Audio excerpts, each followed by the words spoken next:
Su nombre completo es María de los Ángeles Cano Márquez.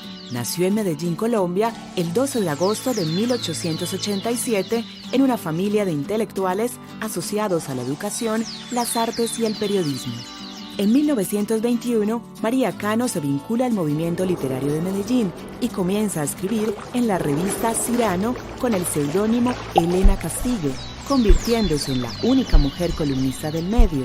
Más tarde, también colaboraría en el periódico El Correo Liberal.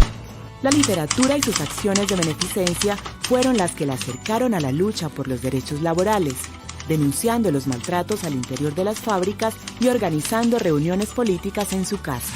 El 1 de mayo de 1925 fue proclamada por obreros como la Flor del Trabajo. Ahí comienza a recorrer el país con las giras que le dieron fama. La primera fue en la zona minera de Segovia y Remedios, en Antioquia. En 1926 trabajó en la preparación del Tercer Congreso Nacional Obrero, por lo que realizó una extensa gira desde Medellín hasta Ibagué. En este congreso, celebrado en Bogotá, se crea el Partido Socialista Revolucionario y Cano fue elegida como dirigente. Su actividad se intensificaría entre 1927 y 1928, años de gran agitación social, y cuando ocurrió la histórica masacre de las bananeras. En sus giras fue recibida por multitudes, y mientras obreros y obreras la querían acompañar en las manifestaciones, las autoridades le seguían los pasos. Fue varias veces detenida, encarcelada e incluso expulsada de algunos territorios del país. Promovió la expresión los 3 ochos: 8 horas de trabajo, 8 de estudio y 8 de descanso, una consigna que se seguiría difundiendo en el movimiento obrero. En 1930, Cano Márquez se vinculó como obrera en la imprenta de Antioquia y luego en la biblioteca departamental. En 1934, apoyó activamente la huelga del ferrocarril de Antioquia. El movimiento de mujeres sufragistas le ofreció un homenaje en Medellín en 1945 y no se supo más sobre María Cano hasta el 26 de abril de 1967, día de su muerte. María Cano es pionera en la participación política de las mujeres en Colombia, la primera mujer que lideró la lucha por los derechos civiles de la población colombiana y por las reivindicaciones del movimiento obrero. María Cano, una historia para confiar en el poder de las mujeres.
Yo soy un pueblo que me sigue, porque se sigue a sí mismo cuando me sigue a mí, pero he interpretado.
Esta es la historia del conflicto en Colombia en 3 minutos.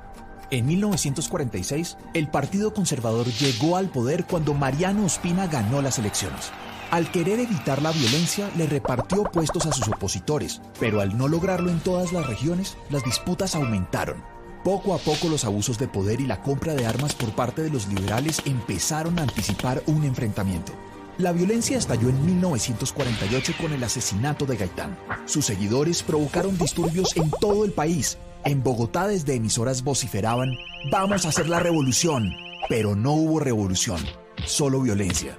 Los pueblos se convirtieron en tumbas. Se formaron guerrillas liberales y ejércitos conservadores que por igual desplazaban a las familias de sus tierras. Los enfrentamientos habían acabado la vida de más de 300.000 personas cuando el general Rojas dio su golpe de estado en 1953. Rojas decretó una amnistía general y la mayoría entregó las armas. A medida que se convirtió en un líder carismático, empezó a distanciarse de los partidos tradicionales. Así que desde los periódicos, la oposición liberal y conservadora se hizo férrea. La solución de Rojas fue cerrarlos. Su medida no frenó las críticas.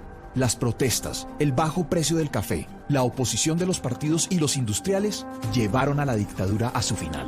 Pero, ¿cómo gobernar el país sin enfrentarse por el control de la burocracia? El Frente Nacional fue la respuesta.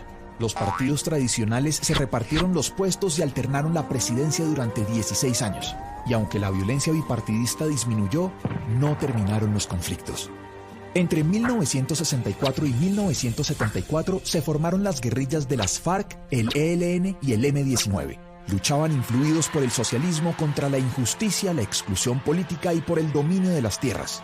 En un principio, las guerrillas no tenían capacidad militar, pero todo cambió cuando la coca permitió financiar temibles ejércitos que intimidaban a ricos y pobres. El que pudiera pagar una vacuna era obligado a financiar la revolución. Cuando Betancur inició las negociaciones con las guerrillas en 1982 mientras hablaban de paz, las FARC ampliaba sus frentes con extorsiones y coca, y los paramilitares apoyados por mafiosos y militares asesinaban a políticos de izquierda. Entonces el gobierno inició una guerra contra la pólvora del conflicto, el narcotráfico. La respuesta del cartel de Medellín fue amedrentar a la población con bombas, asesinatos y secuestros. Y así, las décadas de los 80 y 90 estuvieron marcadas por el terror. La situación empezó a cambiar cuando el Estado ganó terreno gracias al Plan Colombia y una intención decidida de recuperar el terreno perdido. Los paramilitares se desmovilizaron y tras los duros golpes que recibieron las FARC, empezaron los diálogos de paz. Solo el tiempo dirá si los colombianos lograremos algún día perdonarnos.